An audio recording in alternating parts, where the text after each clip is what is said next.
In this past week of Rust development, there's been a new weapon attachment added. The water wells will have food caches that spawn teas and an NPC vendor. A colorblind accessibility mode has been added, allowing you to change the colors of a bunch of things. And high external walls are going to be getting their very first skins. This new weapon attachment being added only works on a certain amount of guns and is called the Gas Compression Overdrive. This attachment will reduce your fire rate by 20%, increase your recoil by 10%, but will increase the velocity by 30% and your damage by 20%. This means you'll shoot slower with more recoil, but you'll do more damage and at longer distances. It's currently only located in the tech tree below the extended mag for 2100 scrap, but we might see it in the loot table somewhere soon. Also, the homing missile launcher was reduced to 2100 scrap in the tech tree. The dynamic pricing on the NPC vendors has been updated again. The updates between price changes at vendors is now every 3 hours instead of 5, and if your server has the proper tags, it will be 2 hours for bi-weekly servers and 1 hour for weekly, which still might not be the end result for this feature, but I think it'll make it feel better across all types of servers now. The tradition of telling new players to increase their performance by typing "quit grass" in the console is gone. Now when you attempt to do this, it will tell you that you are not able to, and to quit normally, you have to type it without any other words after it. Work still continues on the support for the Arabic language as well as other right-to-left reading languages. This includes issues with panels that you would find like in a recycler, and problems with phrases like the loot corpse. Rust also partnered up with Wellipets, which is what the frog boots were designed after, and if you missed out on those during Legacy, you now have a chance to get a frog boot hat with your purchase of a Wellipets pair of boots.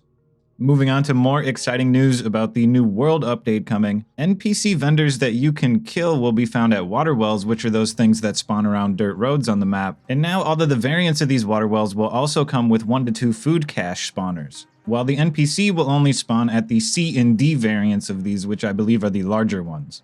It looks like this vendor will not have a marker on the map and might sell very valuable items, which is why players might be able to kill them. Oh, and the food caches have a chance to spawn teas. The new underwater jet ski has been added to the world update folder and now requires the fuel storage to be completely empty before you can pick it up, as well as having the capacity set to 100 low grade and the ability to drive and reverse. And on top of that, you'll be able to deploy them in moon pools found in the underwater labs and oil rigs. Sharks will spawn on all the new dive sites in the world update, and the buoys have replaced all the water bottles. As for the new wood piles, it looks like they'll give you 1000 wood each, and that they'll spawn pretty much just as much as regular nodes do in all biomes. The moon and the sun will be the same size, which finally makes the game playable. And there's testing being done on a better color grading for the game. Hopefully it'll be a little more saturated than it was in the past, and there's also some things being done to the weather, and some tweaks to the surface of the ocean reflections to make the sunsets more pretty. I've never experienced this one personally, but apparently the graffiti was blocking interactions, and this has now been fixed unless you're holding a water bucket with water in it or a water jug, which is how you remove the graffiti from walls. There was also a change to door controllers, being that when you pick up a code lock, open the door, and pick it up, you'll also pick the door controller up without having to do it separately. What a magnificently time to be alive. The colorblind accessibility mode has been merged to the main staging branch, so we can take a look at it here. It comes with a variety of presets depending on what your colorblindness is, as well as the option to set them all individually to your own custom preferences. That means for us normies that actually see color, we'll be able to do things like change our holosight to green and blue. The color of the X minigame on trees can also be changed. You'll even have the option to change the color of mushrooms, as well as a few other things like being able to change the color of your vitals in the bottom right corner of your screen. And while we're messing around in the menu, the item store in-game is getting a little bit of an update, in that it includes a new DLC tab with all the packs from the Steam page that were not found in-game previously, like the Sunburn pack. Even if you don't care about the DLC, you can at least appreciate how much effort went into making these pages look really nice.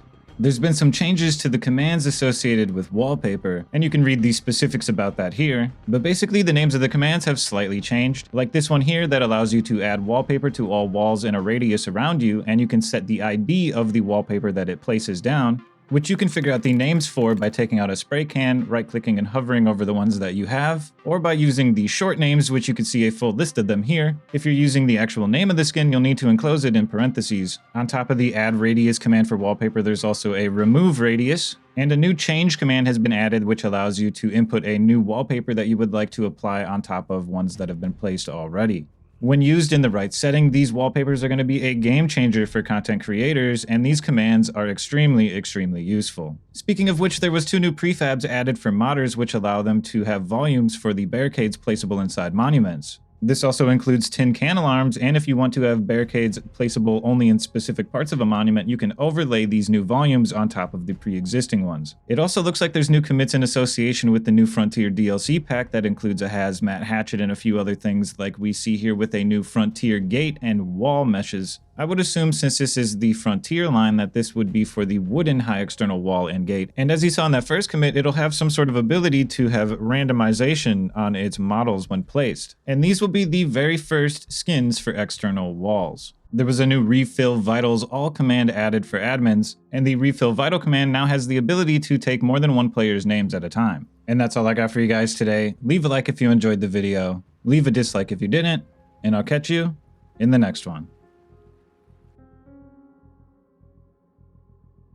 Join the Crucible Grounds today, the ultimate test of your survival and skills in us.